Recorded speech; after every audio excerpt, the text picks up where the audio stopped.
Hi guys, I'm Lauren. Welcome back to my channel. It's so good to see you guys. Thank you guys for popping in. Today we are finally getting to do this Fern terrarium. So I'm super excited. You guys might have seen in my last video, not my last vlog, my last Tuesday video where I unboxed all of the plants for this terrarium. It was a bunch of ferns. It's my first fern terrarium. I'm very excited. So without further ado, let's get into it.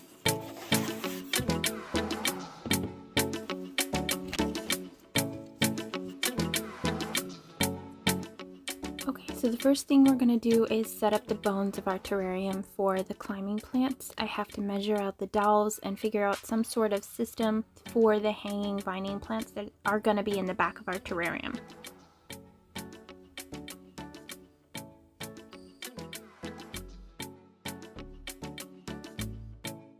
Alright, so I tied the twine on over here and then I just looped it back and forth. And I just went around and around and around. And I did it maybe about 3 times. Oh, come on. I don't know why the camera's not focusing today. But I did maybe about 3 times. And then I just tied it here to the original leftover strand that I had from the original knot. So, and then I just have to chop that. It's not the most tight thing, but I don't think it's going anywhere unless this thing breaks. So we'll see how that goes. This is just an experiment. But the idea is that I am going to be able to trail vines across, and I want to hang maybe a couple epiphytic plants from here as well. So that's kind of the plan here. I feel like there's a lot of space not properly used up in the other terrariums. So I'm trying to remedy that and just experiment and figure out what's going on in here. So a lot of these ferns are going to be understory plants, and I want to emphasize getting a really good green backdrop. So that is the plan here. I'm probably going to add some philodendron, maybe an epipremnum or 2. We'll just kind of figure out what's going on, but definitely something that's going to vine is the plan. So I'm totally aware that this is very tacky looking. I'm hoping that because it's going to be up so high, that will eventually be covered in green. I can also probably paint this if I needed to. But again, this is just an experiment. I don't know if it's going to work. And if the whole thing falls down, then I don't want to be out all that time. So I can always redo it and make it better after we see how long the sticky traps work, or the sticky bits work on this. Also, I can totally rig up some other thing with wire and silicone at some point. So it's totally adaptable. I'm just playing around with the concept right now. Right, so here is what I'm working with right now. I'm kind of playing with the angles of these. I don't know how I want the plants to kind of climb up, but I thought it would be kind of cool if it was at an angle, and then I could have a little bit of space for maybe some understory, like a little fern back there. I'm not sure. And then obviously I can have something climb straight up here, and then I can have things trailing over here, or I can hang some epiphytic plants from here. Maybe eventually I can get some mini orchids or something. I know it's not the most glamorous look from here, but from here you can't really tell. So, and eventually it will be full of plants, and then we're not going to be able to see very much anyway. I'm just making do with what I have, okay? The only thing I specially bought for this project was the plants and the terrarium. So everything else has been just what I have laying around, and I encourage you to do the same. Just go and experiment with what you have, and then you can always get better materials later if you like the concept.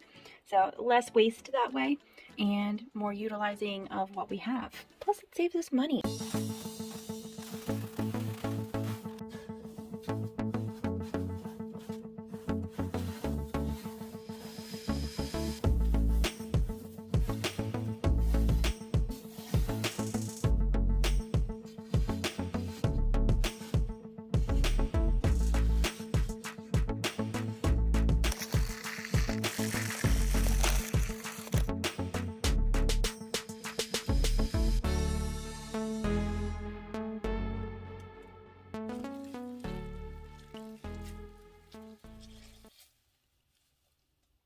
And I've talked about this before, but sphagnum is what I prefer to use instead of some sort of net or plastic.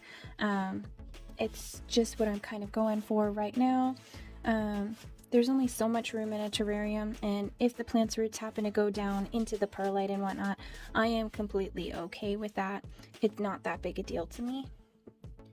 I can always swap out plants if I need to, or unpot things and redo terrariums. It's not something that I'm giving to somebody else that I expect to stay for forever. And plus, I know that when plant roots get entangled in different plastics and meshes and stuff, it can damage the plants long term. And I have a feeling I'm going to be changing out these terrariums and stuff, and the plants in the terrariums, and just kind of updating them as I go along, as I learn. So I'm really trying to just preserve the plants as much as possible. So, but if you're doing like a long-term terrarium or something, and you're just going to maintain a specific look, then I would definitely recommend that you get more of a long-term substrate to be this mesh blocking, to serve this mesh blocking function. But because sphagnum will break down over time. But again, that is something that I know, that's something that I'm counting on.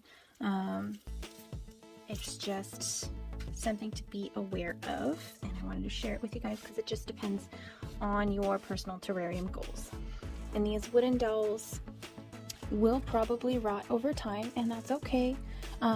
You can probably spray them with some type of a clear coating if you wanted, or you could go and find specific cedar dowels or cut up cedar boards, because cedar is the most water resistant and rot resistant. You can also make these water resistant. There are so many different things that you can do to make this better, and I am completely aware of that. I am just testing out the way this is for right now and seeing if I even like it. I may not even keep this permanently, and I'm definitely going to change it up in the future. So that's why I'm kind of doing it this way. And if I really, really like it this way, I can always go back and make it more permanent. And you can see the sphagnum layer there. So I just mixed up my soil mixture here. It's the same stuff that I used in my Calathea video. Basically perlite, fir bark, sphagnum moss, worm castings, and then horticultural charcoal. And I know that there's some long fibers because I used leftover Calathea mix, and then I added a bunch more, and I just needed more for the thing. So the whole thing is about utilizing what you have, right? So, yep. But here's what it looks like for you guys, so you can kind of see. I want it to be a light, airy mixture, but also water retentive. So, but I don't want a bunch of mold and bacteria and yuck to build up in it, so that's why we have such a good drainage in here. There you go. So that's kind of the plan. I live in a very humid environment, so, and then it gets very hot in the summertime, and I learned with my very first terrarium, actually, I learned that you can get mold and mildew and bacterial buildup, and it's very, very important to be able to have a way for some of that to evaporate. So, but that's kind of why I chose to go this way, but you can always make whatever mixture your little heart desires. This is just mine. Lots of different ways to do things.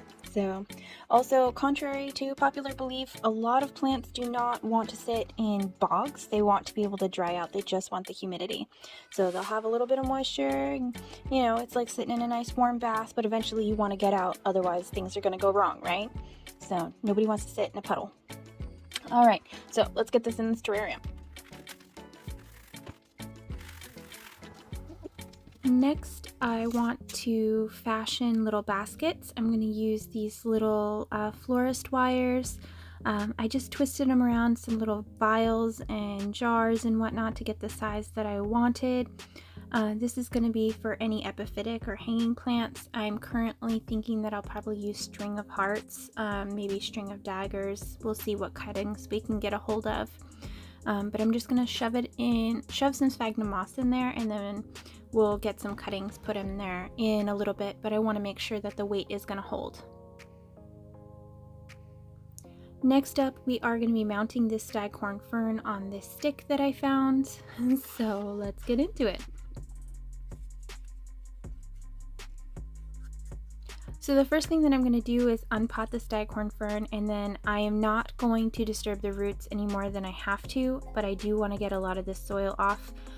They are epiphytic plants, so they don't need all of that moisture. They do like to breathe so that their roots don't rot. I'm going to place some sphagnum moss on the bottom here as kind of a base, so that way it'll hold moisture. This is old driftwood. Word of warning, I did not sterilize it. I would recommend that you sterilize it. I am going to make a little X over this sphagnum moss here with some twine. I am using a thinner twine so that it is not as visible. So I've got that wrapped on there, and that's good and tight, and that is a good base for our fern. So I'm going to take our little staghorn fern buddy here, and I'm just going to place him on here. I do have slightly damp sphagnum moss. This is not dry sphagnum moss, this is slightly damp sphagnum moss from when we soaked it earlier. I just wring it out, and then I just kind of wrap it around, almost like kokedama style. And then I'm going to wrap the twine around it as many times as possible. I want that sphagnum moss to stay there to retain moisture and allow some breathability. It's also going to help protect the staghorn fern at the base until it can get its own little paddle going.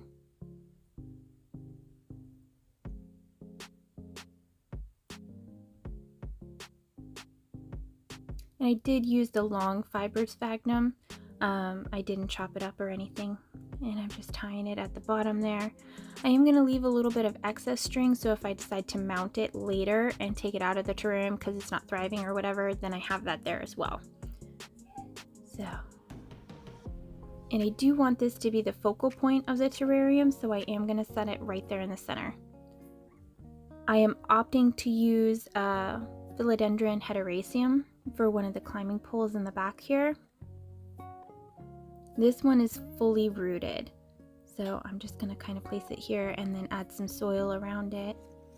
I will have to pin it up later on the poles to make it climb. This is a secondary cutting, it's not as mature as you can see, but I'm going to put it on the opposite side so that way hopefully they can grow up and meet in the center eventually. This is Salaginilla. It's a terrarium fern, moss, whatever you want to call it.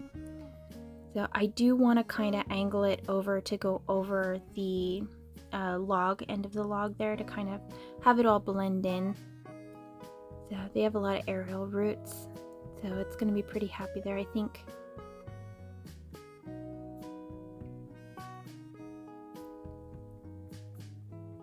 This is an eyelash fern. I'm just going to kind of tuck it in the corner.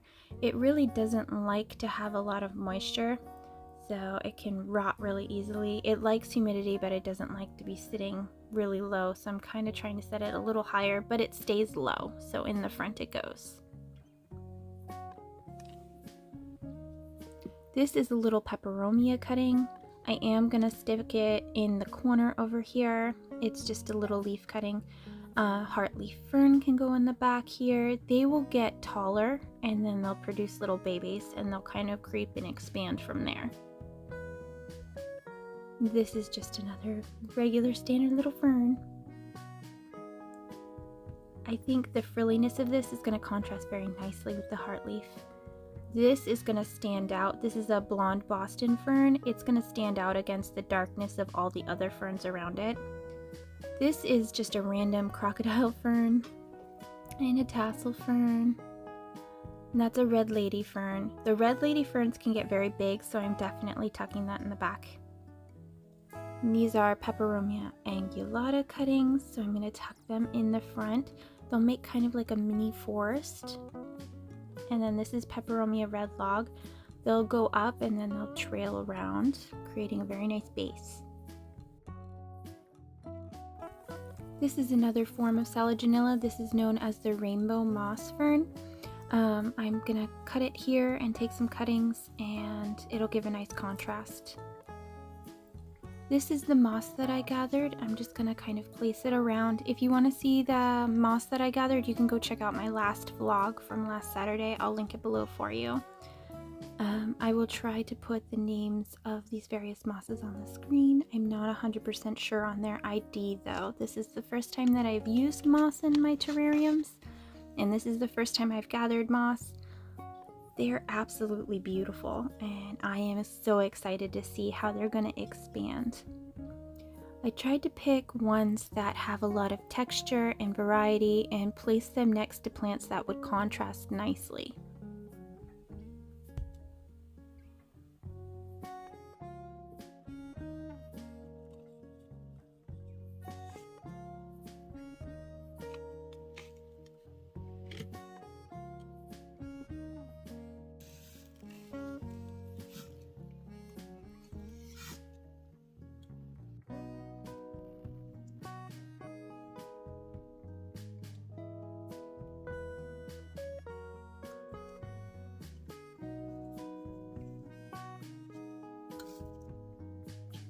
And now we just need to add the final touches, like pinning up all of our climbers so that they'll climb upwards, and hanging all our little trailers so that way they can trail down as they grow. These are just all little cuttings that I tucked in the sphagnum moss of the various string of things, Ceropegia. Overall, I am very pleased with how this turned out. I think it is absolutely stunning. I love all the green, I love the variety of plants in here, I love the pops of color and the different textures, and I am so excited to see how this grows and expands as all these plants mature. This is just going to be so exciting.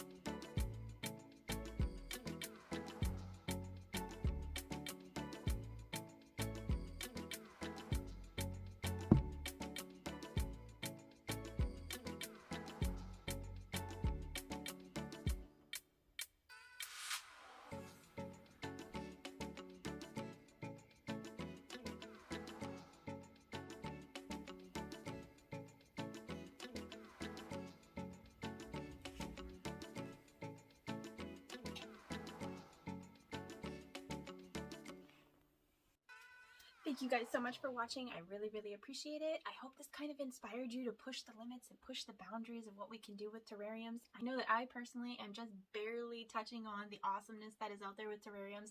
There are experts out there that can do amazing, incredible things, and I'm just dipping my toe in the water.